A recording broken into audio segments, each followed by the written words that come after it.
Welcome to the Spirit Sessions podcast. I'm your guide, Katie Silcox, bringing you your weekly self-love soundbite. Join us where I'll help you find your true spiritual home, where every single aspect of you is holy ground, holy ground, holy ground, holy ground.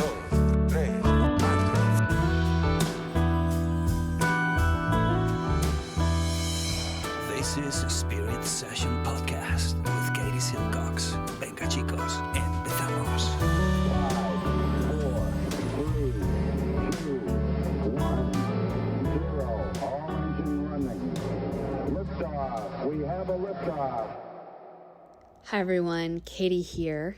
This podcast is intended to inspire you, educate you, and most importantly, support you on your journey towards knowing who you really are, that inner self, that inner teacher. I am not a psychologist or a medical doctor and do not offer professional health or medical advice on this podcast. If you are suffering from any kind of psychological or medical issue, please do the right thing and seek help from your qualified health professional. Hello, dear listener. It is your Gal Friday for all things Ayurveda, for all things spirit. It's Katie Silcox. I'm here. I'm feeling really, honestly, just grateful and happy and hashtag blessed because my little book baby came out of the womb today. It's October 3rd. We're releasing this podcast. And I've been hyping it up a little bit, but really I haven't. I've been so focused on the work of getting it done that I don't feel like I've actually talked to the podcast, which is you, a lot about what's happening for me and hopefully for the world. And that is the release of my new book, Glowworthy. Glowworthy, I want to tell you a little bit about it. It actually, the original title of the book was Holy.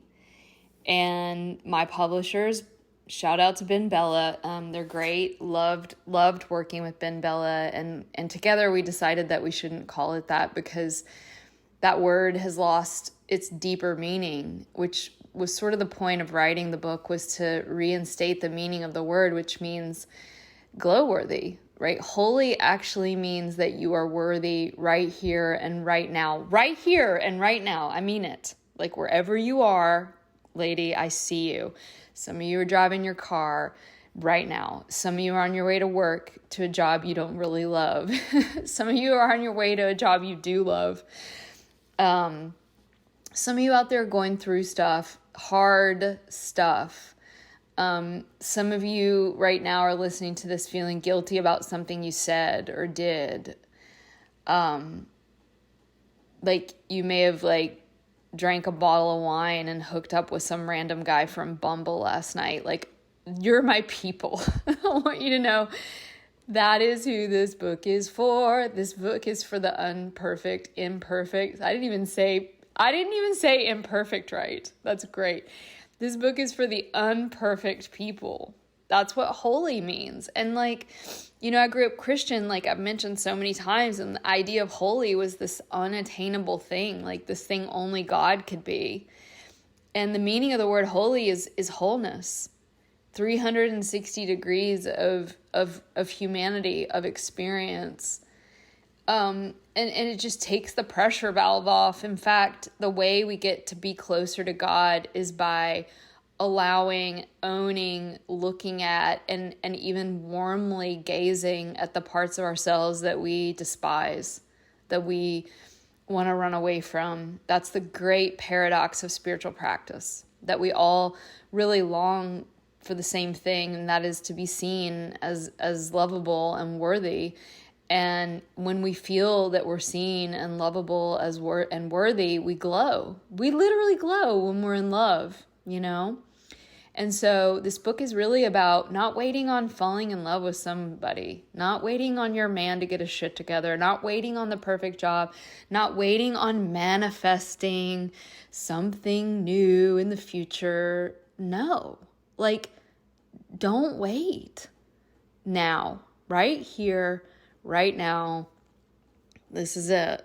And Tantra is really what this book is about. This book is an answer to the question I would get a lot inside Ayurveda school, which is, do you have a book about this? Do you have a book about that? Is there a book I can read about these practices we're doing inside Ayurveda school?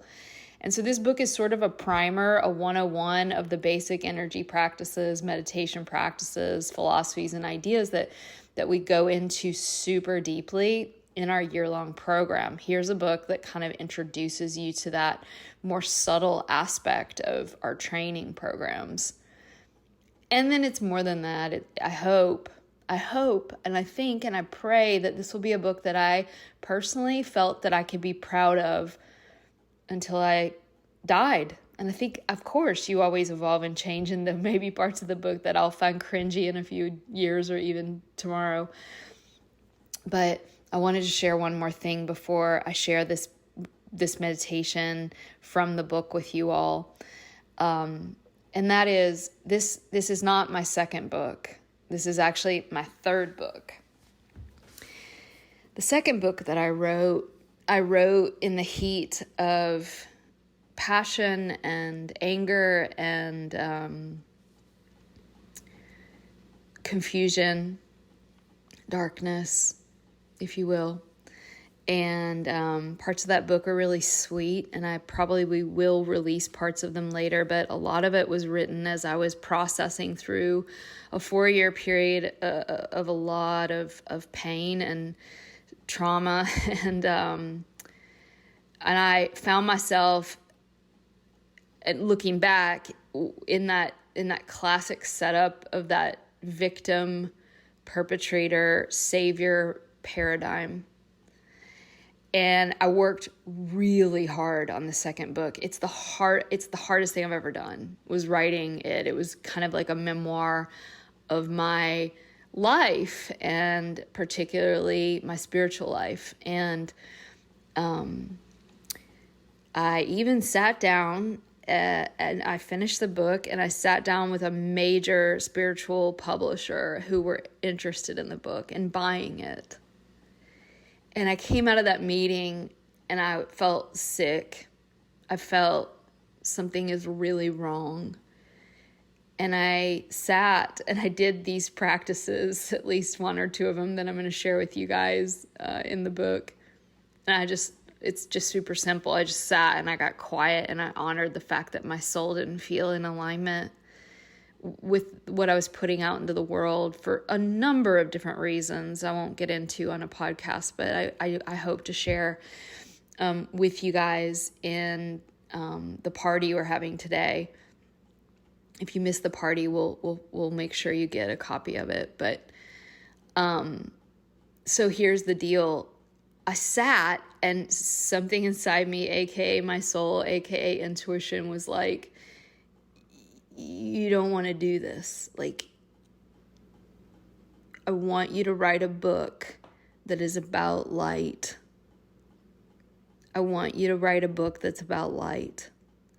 And within light, there is darkness. And within darkness, there's light. So it wasn't a denial of pain or past or darkness. But I want to kind of iterate this precisely. I had to sacrifice 4 years of writing. I had to throw away a whole entire book to actually be able to be in the place, I hope, of more maturity and prajna, which means wisdom and insight, to be able to share this little book baby called Glowworthy that really did, it sounds so cliche, but pour through me in the best of ways. And so this book is actually the end result of a book that did not get published, that probably will never make it out into the world. And I'm really happy about that.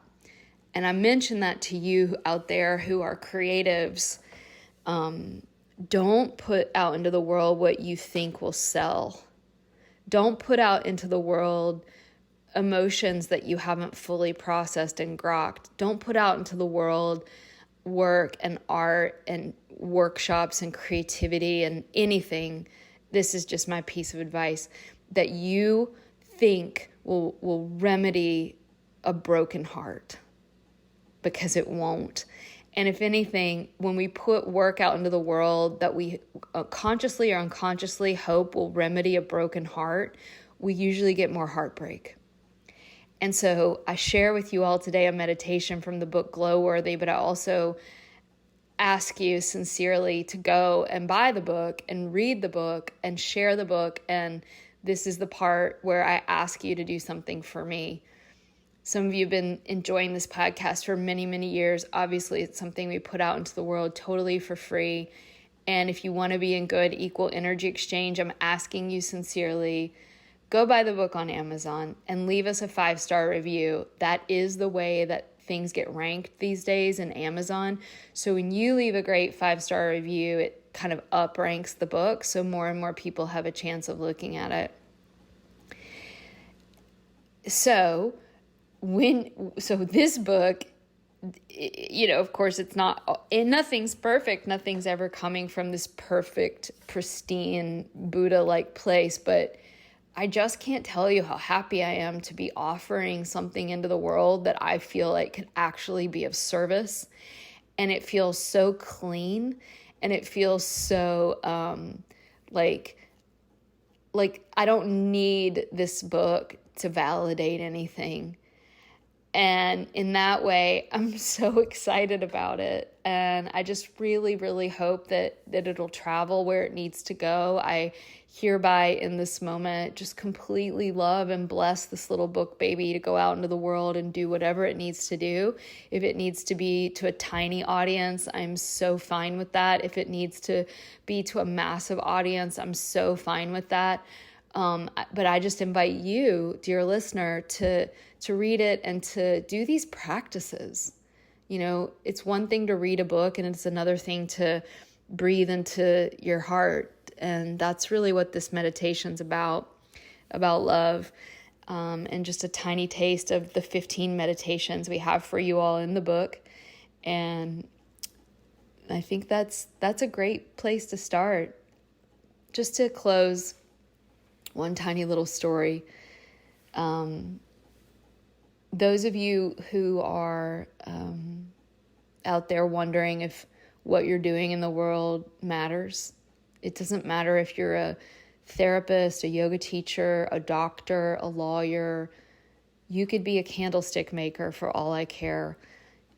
If you show up to serve people, if you show up to serve something bigger than yourself, even if it's working at Trader Joe's bagging groceries, you have no idea how you're going to affect people in ways that almost always you will never even know about.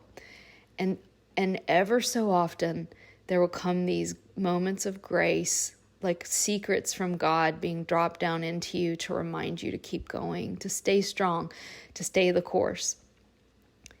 A few days ago, I've been going through some changes, as we all are, big ones in my life, where I wasn't really sure about some basics in life, namely where I was going to live. And I was talking to my mom on the phone, and I was just crying, which is a rarity these days, but does happen. And I just said, Mom, I have no idea what I'm doing with my life. And on the outer world, it may seem like I've got it together, right? Like doing all these great things. We have this incredible year-long program for women that is truly, like, I cannot even tell you guys how exciting and how gratifying that is and how successful it's been. Just not even speaking financially, I'm speaking spiritually. Just the feedback we get from the women that come to Ayurveda school is like enough to make you want to get out of bed in the morning. There's a lot of great things in my life, and I just said, I have no idea what I'm doing. This is not what I thought it would look like. And my mom said, well, that's how everybody I know feels. And she said, you're exactly where you need to be. A friend of hers who listens to the podcast, I don't know her name, and probably better, I won't share her name to just respect her privacy, but maybe she's listening to the podcast now. I have no idea who listens to this podcast, so it always sort of surprises me to hear that someone listens. And even though we have a great listening audience. And she said, to my mom, I listen to your daughter's podcast regularly, and there was a practice she did where she asks you to just put your hand on your heart and breathe into your heart. And it was her translation on the practice, and she told my mom that her husband had been really stressed out, and probably a little older gentleman in Virginia. I'm assuming he doesn't do a lot of listening to this podcast. And she said to her stressed out husband, just put your hand on your heart and just feel your heart and just breathe. And, I'm getting this through a game of telephone, but my mom said that he said, well, I'm going to have to keep my hand on my heart all day. And I can barely say that to you guys right now without crying, because I think he meant it as a joke, but I think he also meant it. And that's the thing about this path. If you're out there listening, Sir and Madam Mystery Lady and Mystery Man in Roanoke, Virginia, I want you to know how much that meant to me, that I could be of service to you, and that something that happened here on this podcast could reach through time and space and perhaps have a positive effect on your life, that bounced right, boomeranged on back to me and made my heart feel a little bit safer in this world. And sir, if you are listening, or madam, if you can just tell your husband a little message from me, and that is, he's absolutely right. We have to keep our hand on our heart all day long. Maybe not physically, but at least on some level, that we have the ability to keep coming back to an open heart. And when we live from that place, life actually becomes magic. So on that note, I celebrate with you the launch of my new book, Glowworthy, and I share with you a practice for opening the heart.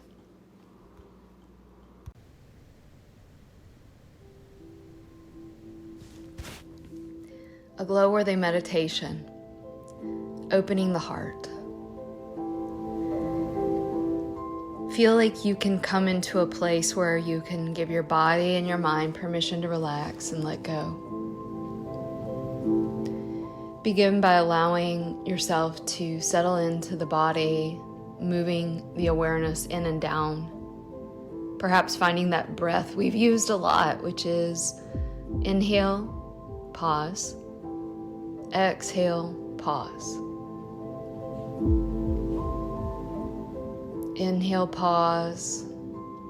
Exhale, pause. And as you allow the body and mind to come into this moment to relax, notice thinking. What areas in your life do you notice there's contraction? You might feel closed off, stressed out, intolerable, unfair.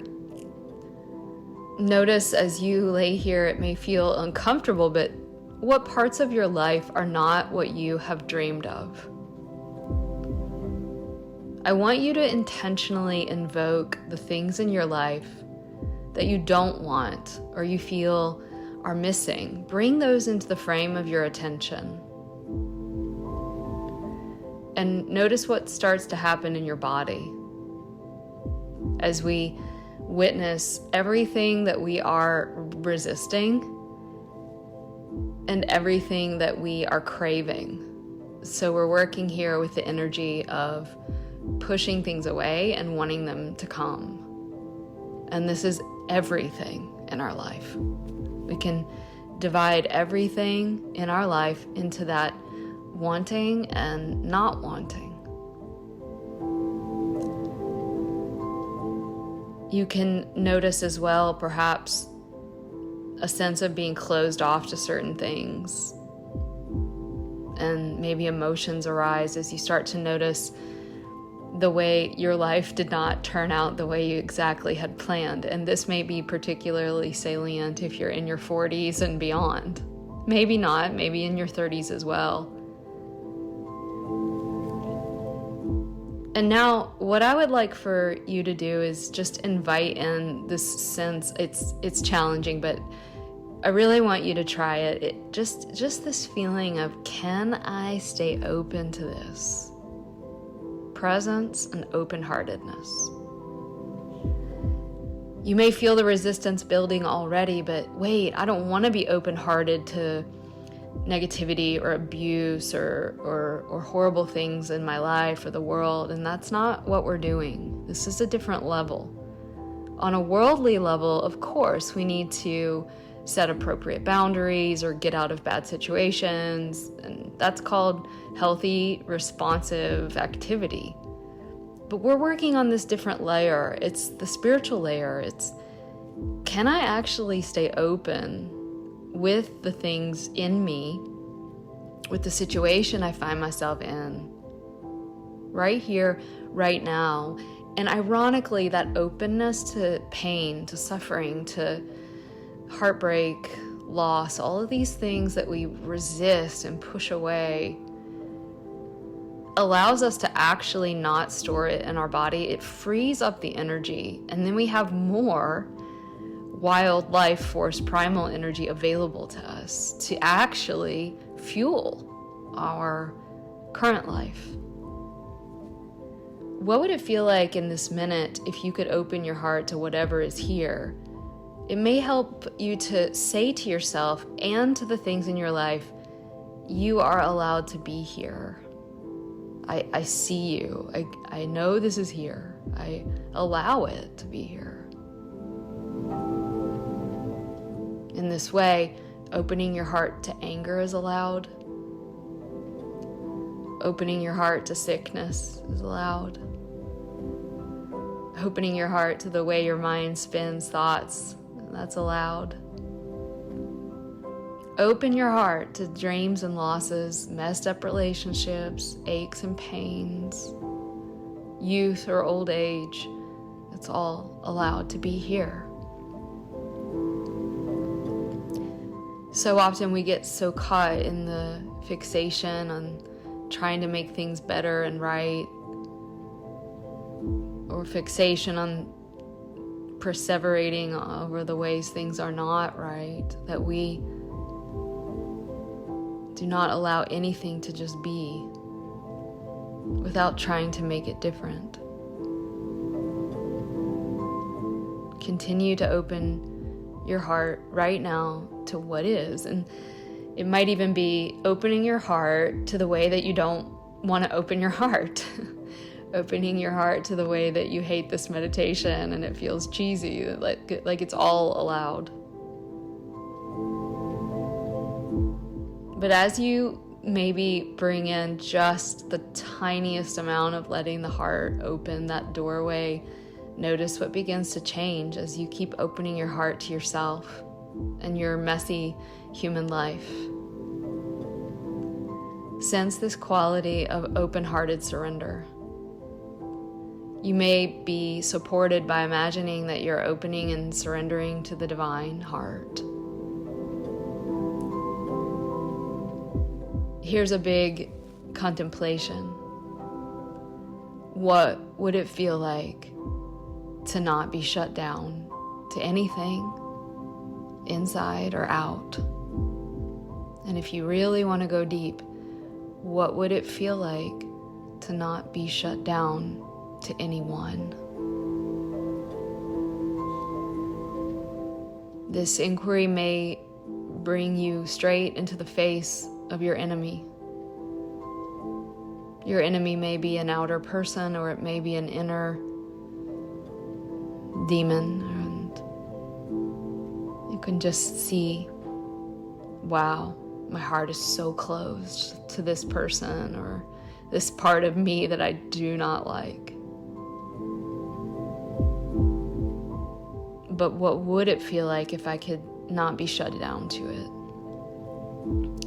Now, this doesn't mean you become this little part of you or that you start to hang out with this enemy of yours. It just means that you are liberating yourself from the way that our closed heart prevents us from our own forgiveness and our own freedom.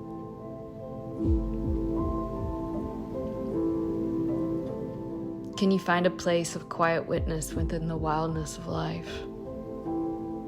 Feeling the part of you that's always okay, despite the outer world's conditions or the chaos in your mind. There is a part of you that is already and always surrendered to what is here now. Can you feel that part of your mind? The mind of the heart is always open, receptive, awake, and aware.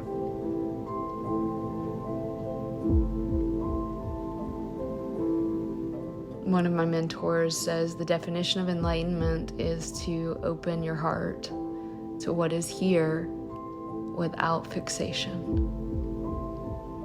Opening our hearts without adding narrative, judgment,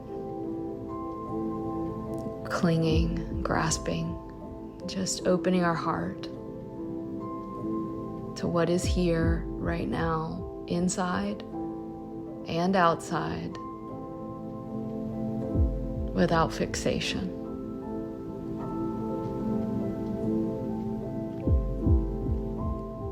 Remember, you could use this throughout your day. As we walk through this life, could we remember this very simple 2-word mantra?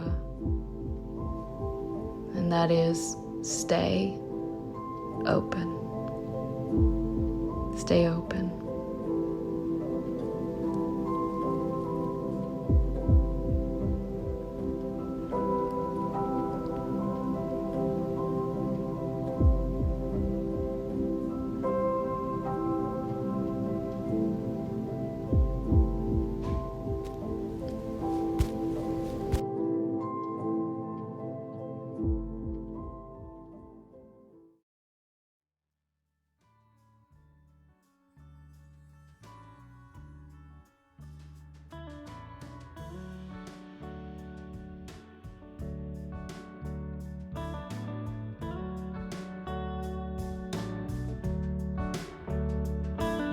A big special thanks to Kevin Carlisle of Goodbye Gemini, who wrote this beautiful podcast music, and to DJ Juan Pablo Jimenez in southern Spain for mixing it and making it magic.